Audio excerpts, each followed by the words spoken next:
আসসালামু আলাইকুম। এটা হচ্ছে বাইন্যাহাট, ডাবুয়া বাইন্যাহাট, মানে 2 নং ডাবুয়া ইউনিয়ন, যেটা দরবারি রুট বলে। আর ওই দিক দিয়ে যাওয়া যায় চৌধুরী বটতল।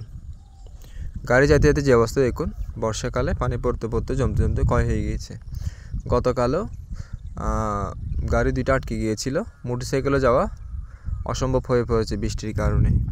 কিন্তু এখানে যারা স্থানীয় সরকার প্রশাসন আছেন বা রাউজান উপজেলা প্রশাসনের যারা দায়িত্ব আছেন, এলজিইডির যারা দায়িত্ব আছেন, আপনারা অবশ্যই এখানে আসবেন। ভিডিওটা শেয়ার করে দেন, যেন এই রুট দিয়ে কিন্তু প্রতিদিন শত শত শিক্ষার্থী, হাজার হাজার পথচারী, শত শত গাড়ি যাতায়াত করে।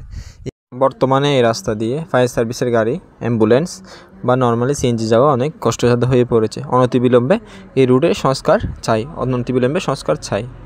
এরকম সমস্যার কারণে অনেক বড় দুর্ঘটনা হয়ে যেতে পারে।